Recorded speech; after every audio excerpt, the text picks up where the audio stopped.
Hey guys, wow, wow is all I can say. We finally get to our Westworld finale here, episode 10 of season 1, the Bicameral Mind. And in this episode, we got a lot of reveals, a lot of theories confirmed. I think some of the theories confirmed we pretty much already knew. But it was just very interesting to see them develop and pan out. I think as it opens up and uh, we focus on the man in black and his theory about being William. We get to see exactly how he took those steps to become the man in black. Uh, William, as it's revealed, as he reveals to Dolores in a very powerful scene where she's crying out basically that William will come save her, only not to know that the man in black is William. Um, so, as the man in black in this episode, as he explains what happened to William, how he became the man in black, you see um, him looking for Dolores as we get in the last episode, and he looks everywhere for her, but he can't find her. Um, but as he helps us to understand, he finds himself through the process. He learns more about himself, and what really gets him um, to let Dolores go is when he returns to town and the hosts get replaced back into the Westworld storyline. This next version of Dolores is one that doesn't have the level of she doesn't have the consciousness, or she's not at that level that she was at in the version that he met with. So he can see that she's not identifying with him, that she's basically just following her program uh, that the uh, narrative has given her. And so the man in black, he goes on to accept and grasp the new person he's become. But as you know, what we can see is as we look back on the earlier episodes, we can also see or understand more clearly what happened with uh, his family life at home, what happened with Logan, and how the pressure of the new person he found he was, what pressures that created and how that impacted his family life back home to the point it drove his wife or Logan's sister to commit suicide. And so, with all this mounting up, on William, it was expressed back as he went back into Westworld, trying to find out what exactly the maze was. It's almost like he had thrown all of his life into the Westworld experience. I would imagine after the trauma and losing so much and creating so much suffering and pain back in his real life, I think the only place left for him, or the only thing left, was his life back in Westworld, or his fantasy life, which had become his real life. So during this confrontation between him and Dolores and the explanation and him helping her to understand everything the place is taken from him as much as given him, he's still basically obsessed with finding the maze. And at this point, Dolores hasn't quite yet understood what the maze is. She's getting closer, but she's not quite there. So uh, the man in black, or William, he loses patience, and he starts again trying to attack Dolores. I believe, I guess, in an effort to maybe drive the maze out of her, drive some answers out of her.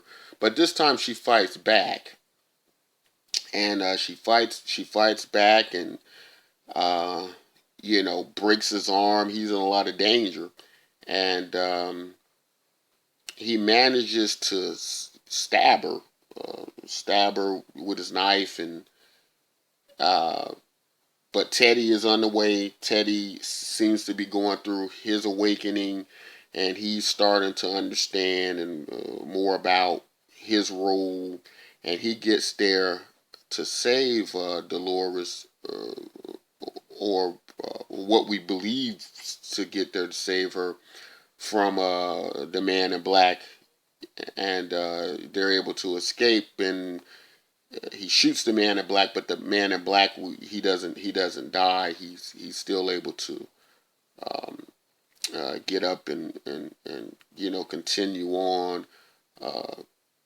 trying to find the maze. And we get to the next scene where Ford steps up, and he you know basically gives him the answer to what the maze is, that it was just a game, and that it's not um, meant for him, not meant for guests, not meant for human beings, that this is something that's only meant for the hosts and the Westworld hosts like Dolores and Teddy, etc. Um, but it's very interesting, because as we look at the title, Bicameral Mind, um, you know, we're also introduced into, as Dolores goes on her journey, we're introduced to what that means exactly. What is the bicameral mind? Bi meaning two. So, in her mind, as we go back further episodes on the series and we're able to combine everything together, we begin to understand that, um, you know, these hosts are hearing the voice of Arnold, and they're listening to Arnold's voice, and Arnold's voice is telling them what to do. But through their awakening and through them reaching consciousness, and it's basically explained with this game that Ford shows the man in black to give him the answers he seek. But it's basically a game. It's a maze that Arnold's son would play with, and Arnold's able to further understand what this what how to get the host to consciousness. He first tries to build, uh, as he shows through a diagram, a pyramid where gaining consciousness is based on going up level after level after level. But he understands it's not that type of journey, but it's more like a maze type journey. It's more an inward journey. It's more of a discovery type journey. And these patterns we keep seeing, that's representative of the maze. Is basically just a complicated uh, program, or way to gain consciousness. So um, Dolores is finally able to get to the point of consciousness and understand what it is, and that she figures out that it's not Arnold's voice that she had been hearing all that time, but as she awakens, she understands that it's her own voice. Just like we hear our own voices in our head as we speak to the inner person we are, or we have that inner consciousness uh, in us, where we're able to listen to ourselves. That that second mind, or that second brain, if you will, that bicameral mind, which is basically what they have when they show the hosts and conversations with Arnold. It's like it's a second brain coming in, but in this,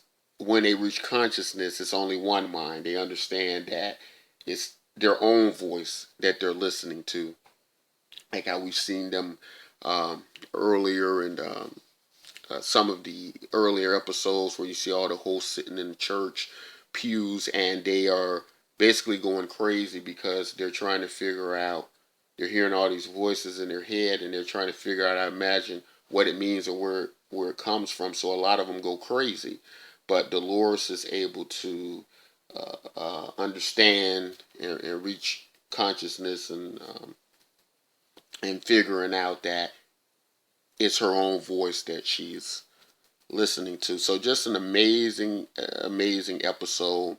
And then we move on to what's going on with Maeve. Is Maeve? She basically continues her escape plan, and just a big action scene there as she's activating her band of hosts, um, or comrades that she that's usually with her, and they just go on this big action sequence where the security team has become aware that um, there is an escape in progress, because they figure it out, because Maeve takes her band of hosts down to the cold storage area to release and free up the large number of hosts being held down in cold storage. So um, they basically are able to, or they trip some type of security uh, system where they're aware that they're they have went down to cold storage and have unlocked that area. So they send in a security team, and that's when we get this this almost, it just reminded me of a Terminator type battle sequence with robots against humans, and of course the robots are more uh, trained than humans, and they're more capable, and so they're able to secure weapons from humans, and fight an army of the security team, and uh, just uh, able to go forward on their escape, and kill off all the security team members. And so um, they're pretty much out. They're about to get out. One of the hosts is actually trapped in a door, and so she basically has to sacrifice herself. So Maeve and uh, the the host that Maeve, who's the leader of the gang, I forget, I can't think of his name, but the one she had the hot love scene with on the previous episode. They're rushing to escape along with Felix, the engineer, because he's still with him. He's still trying to get him outside the park, and so they have this uh, um, uh, run for run to exit the park, and as they're getting in the elevator and all almost at the outside the park, about to get to um, the subway system they use to enter, I would imagine. Maeve deprograms the the her partner, the host gentleman who led the gang at the very last moment, and explains to him how she's an independent woman and that she can't allow him to escape with her. And so instead of him escaping with her, he's used kind of as a last minute hold off against the remaining forces that are now being sent to stop them. And they actually she actually makes it to the subway, boards the subway. But before she can do that, Felix gets her a last bit of information about her, the location of her daughter, and that a version of her daughter is still in Westworld. But at this point, I think Maeve has accepted that it's all been programmed into her to believe that's her child, and so Maeve reaches a point where she feels she has to let it all go, and so she lets Felix know she's no longer going to be needing that information, and she does board um, the subway to exit out into the real world. But um, I think as Maeve actually goes through that process, she's actually becoming more human, and as she's seeing how families react when they're together, she's seeing this go on the subway system in the compartments, and she's moved to not go any further, but to return to the park to retrieve her daughter. So instead of after this big um, escape plan, it's she's escaped and she's heading to the real world. She actually turns around and heads back to Westworld. So Maeve actually returns to Westworld. But as she does, she does so at a time when Westworld is in utter chaos, because what we find out, as well as after Dolores gains consciousness, Ford lets her in or enlightens her on a lot of information that we just weren't aware of, and that is Ford, after 30 some odd years and after Arnold's death, uh, at some point over that time frame, Ford begins to understand what it was exactly Arnold was trying to do, what he had discovered with the conscious, with the host gaining consciousness, and Ford had actually started to work with alongside Arnold. Um, after Arnold's death, but still to carry on Arnold's legacy to I to free the host, so to speak, to now bequeath the world to or this world to the host, as to say they will be the new inheritors of that world, and that there is no longer a place for human beings, because in other words, they have overstepped us, they have become more than us, and thus the world should be theirs, and that we now are surpassed, and we are a thing of the past. And so Ford understands that, and he helps now Dolores, and he's brought and Bernard.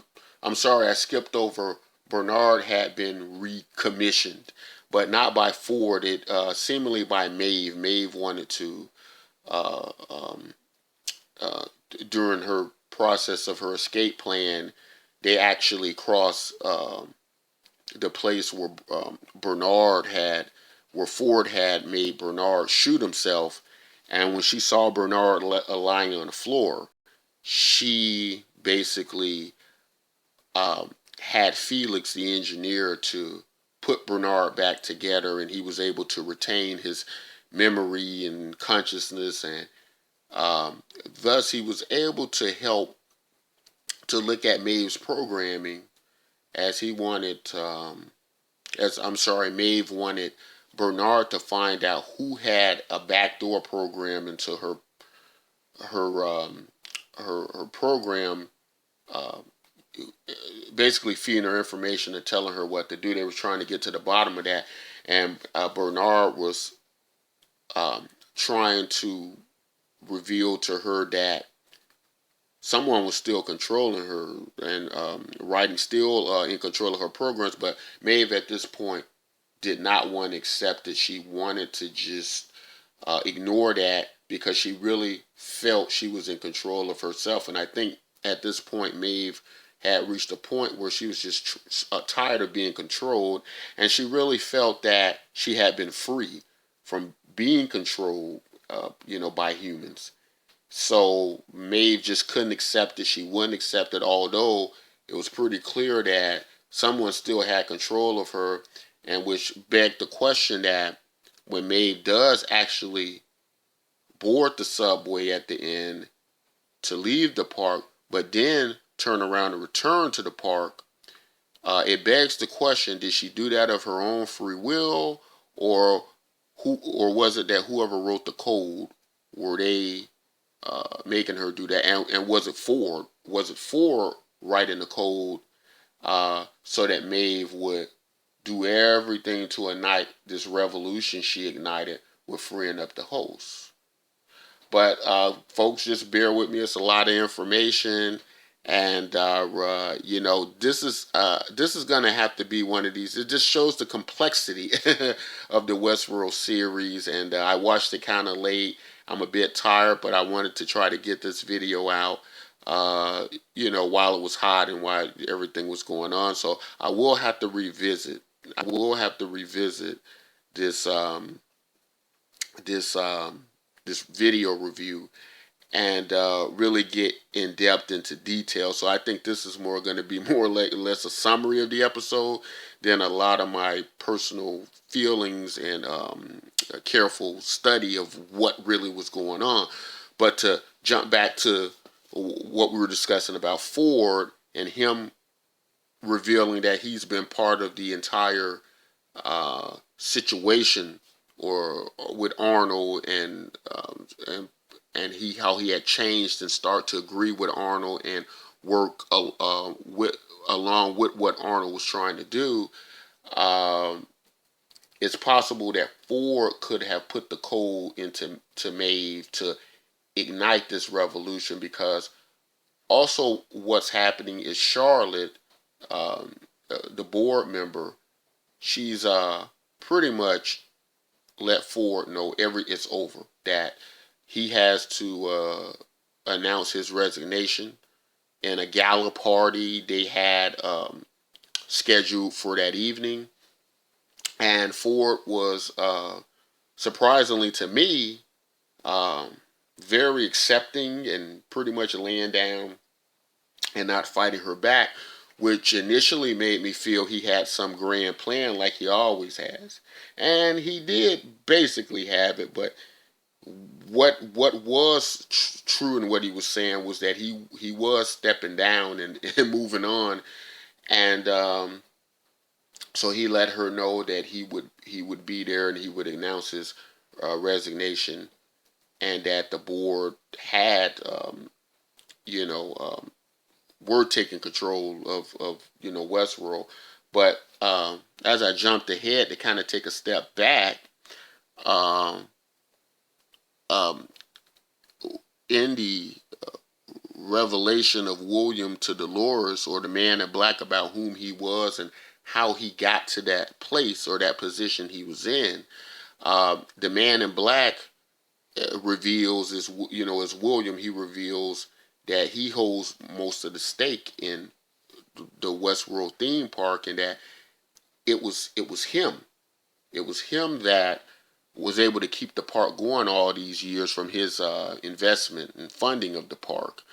And I'm still skipping. I'm still skipping a lot of major things, but that was important that the man in black keep the park going, because when Arnold discovered that the host in the park had consciousness, he basically created a program called Wyatt and mixed it with Dolores. So Dolores, that's another theory that's confirmed. Dolores is Wyatt and was Wyatt. And in this program, he wanted Dolores to kill all the hosts, kill herself, and kill him as well.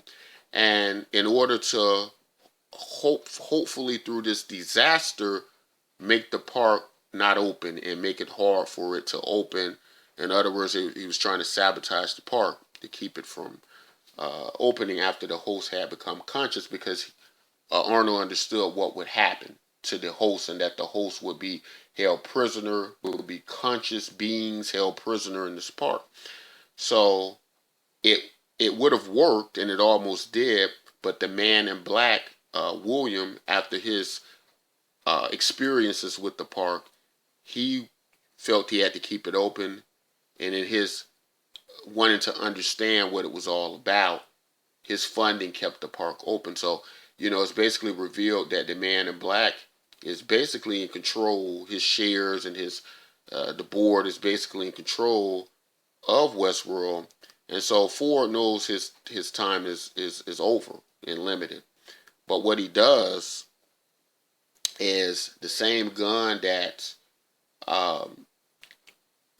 gun that was used to kill Arnold by Dolores acting on the Wyatt program, is left um, in the same room where he's explaining to Dolores everything that's went on and what's been his role in this entire thing. And he lets her know that that gun's there, and also indicates to her she knows what she needs to do with that gun, and not in so many words, but she gets the understanding, and she knows she has to take that gun, and there are certain things she's going to have to do at that gala party that's going on, that's coming that evening. So basically, during the gala, Ford's giving this very interesting speech, because one of the gala festivities, or I'm sorry, one of the gala presentations, or one of the galas. I'm at a loss for words now, but it's almost like a stage production, because what's happening as we're watching Teddy and Dolores, and she's bleeding out after the man in death stabbed her. She wants Teddy to take her where the mountain meets the sea, which we keep hearing references to throughout the series, and she's having these flashbacks where she dies there, and that's basically what happens. Is Teddy's carrying her off as one of her final wishes to this area where the mountain meets the sea. Is actually part of the narrative, or part of a story. The story production, that's the word I was trying to look for. The narrative production in this, it's actually all part of Ford's narrative. So when Teddy gets her to the sea, the lights come on. It's like they're sitting on a stage, and the entire board and visitors and attendees of this gala party are there, just sitting down in as an audience in chairs, watching it like it's a stage performance. So basically, he has Teddy and Dolores, he freezes the program, or freezes their program. Then he has them cleaned up and taken away, and then he gives this speech about his retirement. About his legacy, and I believe he quotes some poetry, some famous poetry from someone, and so Dolores, at this point, she's been back online, back active. And she remembers the conversation that Ford had with her, about explaining everything, and all the work he'd done with Arnold, and that they were basically working together, that Ford had basically come over to his line of thinking, and had started actually working towards helping the hosts come into their own.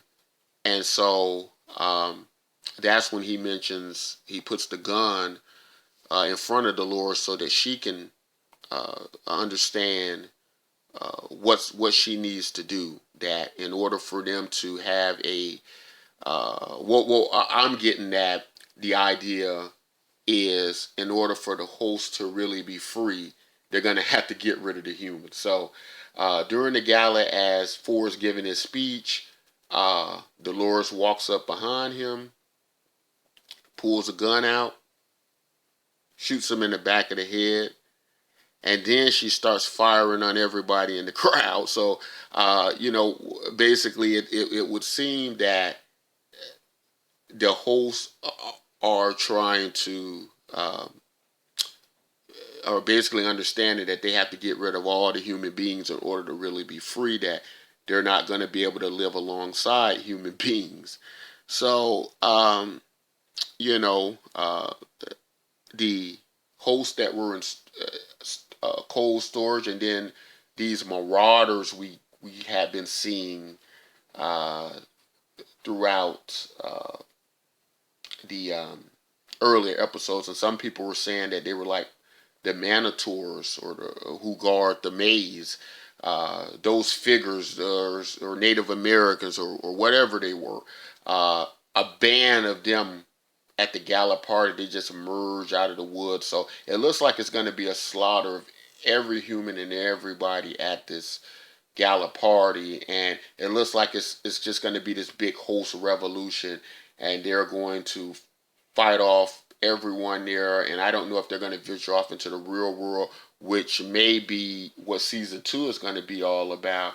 And I imagine this was the prequel to everything season 2 is going to be about. Maybe the host now going on to, you know, make the world their own, because that's the overall message through the episode.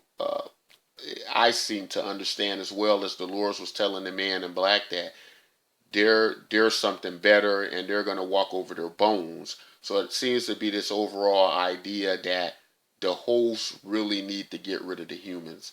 And so it's going to be interesting to see what's happening with season 2 and who survives, because as everyone was being slaughtered at that gala party, we don't know who's going to survive. But I have heard that Ed Harris, who plays the man in black, or William, he is signed on for season 2. I don't know how long he's going to be part of season 2.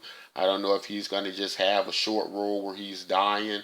But everybody's being shot and killed at the gala party at the end. So I don't know if there's going to be any human survivors at all, or any survivors from the first season, or I don't know if the second season is going to just be a totally different direction. It could take place in the future. It could take place so many months after. Just never know how this is going to go down. But just an awesome episode. And like I say, I will have to revisit this when I'm more coherent, because it was late after I finished the episode.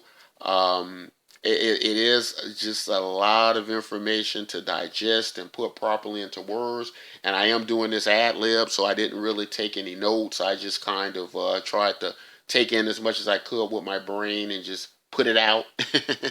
So I do apologize for that, but just want to keep you all get you all set up for what will be my revisit video to this, where I can really break down scene for scene what's going on. But anyway, folks, that was Westworld for tonight, and I hope you all enjoyed the episode as much as I did. Stay tuned to this channel, like and subscribe if you enjoy this content, and check out my other videos, as we're going to try to find something to fill our Westworld slot, and I think we have some candidates in mind, as 2018 looks like it's going to be the date that the show is going to be put back in production, and that's a very, very long time. And so we're going to have to cope and try to get through it. Well, anyway, take care, folks, and thank you for being with me.